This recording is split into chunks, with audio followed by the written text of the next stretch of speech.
ನಿಜವಾಗ್ಲೂ ನಮ್ಮ ಕೆಲವು ಕರ್ನಾಟಕದ ಕೆಲವರು ಜನಗಳ ವರ್ತನೆಯಿಂದ ನಾಚಿಕೆ ಆಗ್ತಿದೆ. ನಿಜವಾಗ್ಲೂ ನಾಚಿಕೆ ಆಗ್ತಿದೆ. ಯಾಕೆ ಗೊತ್ತಾ? ಈ ಫೇಸ್ಬುಕ್ ವಾಟ್ಸಪ್ಗಳಲ್ಲಿ ಒಂದೊಂದು ಮೆಸೇಜ್ ಬರ್ತಿದೆ ಅಲ್ಲ. ಪಾಪ ಅಲ್ಲಿ ಜಯಲಲಿತಾ ಅವರ ಕಂಡೀಷನ್ ಚಿಂತಾಜನಕ ಆಸ್ಪತ್ರೆಯಲ್ಲಿದ್ರೆ ಅವರು ಸಾಯ್ಲಿ ಗೀಲಿ ಅಂತೇಳಿ ಏನೇನು ಬರೆದು ಮೆಸೇಜ್ ಆಗ್ತಿದ್ದಾರೆ. ನಾಚಿಕೆ ಆಗಲ್ವಾ? ನಿಜವಾಗಿ ನಾಚಿಕೆ ಆಗ್ತಿದೆ.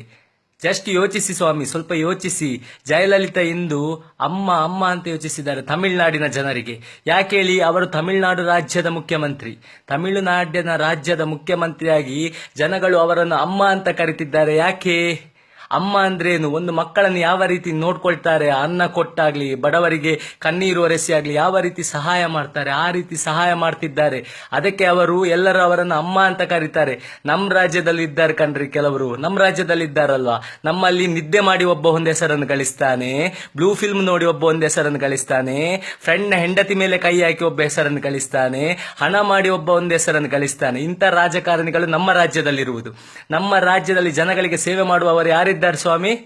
ಯಾವಿದ್ದಾರೆ? ಇದರಲ್ಲಿ ಜಯಲಲಿತಾದ ಏನು ತಪ್ಪಿಲ್ಲ. ಕಾವೇರಿ ವಿಚಾರದಲ್ಲಿ ನಮ್ಮ ರಾಜ್ಯದ ಮಂತ್ರಿಗಳಿದ್ದಾರಲ್ಲ, ಅವರು ಪ್ರಯೋಜನ ಇಲ್ಲ. ರಾಜ್ಯದ ರಾಜಕೀಯ ಸರಿ ಇಲ್ಲ. ತಮಿಳುನಾಡಿನಲ್ಲಿ ನೀರಿನ ವಿಷಯಕ್ಕೆ ಎಲ್ಲರೂ ಒಂದಾಗ್ತಾರೆ.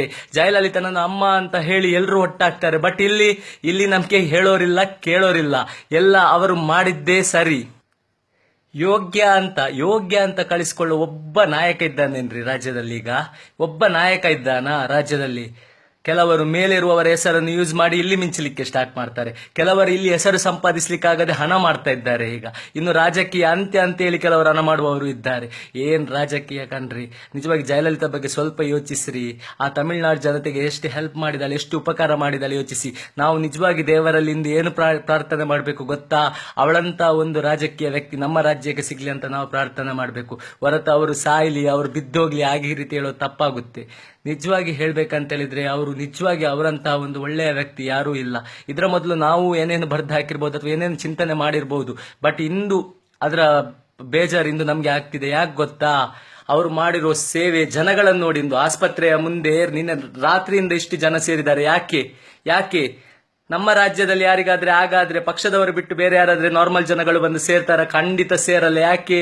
ಇವರು ಸಂಪಾದಿಸಿರೋ ಹೆಸರಿದೆ ಅಲ್ಲ, ಇವ್ರದ್ದು ಯಾವ್ಯಾವ ಕರ್ಮ ಕೆಲಸಗಳಿಗೆ ಸಂಪಾದಿಸಿದ್ದಾರೆ ಆ ಹೆಸರಿನಿಂದ ಅಷ್ಟೇ.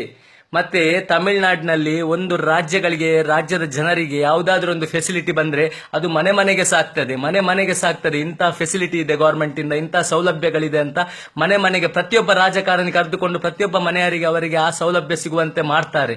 ಆದ್ರೆ ನಮ್ಮ ರಾಜ್ಯದಲ್ಲಿ ಏನಾಗ್ತಿದೆ? ನಮ್ಮ ರಾಜ್ಯದವರಿಗಿಂತ ಯಾವ ಸೌಲಭ್ಯಗಳು ಸಿಗ್ತಾ ಇಲ್ಲ. ಯಾವನ್ನು ಮನೆಗೆ ಬಂದು ಹೇಳುವ ವ್ಯಕ್ತಿ ಇಲ್ಲ, ಅದನ್ನು ಜನರಿಗೆ ಪ್ರಚರಿಸುವವರು ಯಾರೂ ಇಲ್ಲ. ಇಲ್ಲಿ ನಡೆಯುತ್ತಿರುವುದು ಬರೀ ಮೋಸದ ರಾಜಕೀಯ ಅಷ್ಟೇ. ಬರೀ ಮೋಸದ ರಾಜಕೀಯ. ಇದು ಬದಲಾಗುವ ತನಕ ನಮ್ಮ ರಾಜ್ಯ ಖಂಡಿತ ಉದ್ಧಾರ ಆಗಲು ಸಾಧ್ಯವಿಲ್ಲ. ದಯವಿಟ್ಟು ಇಂಥ ಕೆಟ್ಟ ಪೋಸ್ಟಿಂಗ್ಗಳನ್ನು ನಿಲ್ಲಿಸಿ.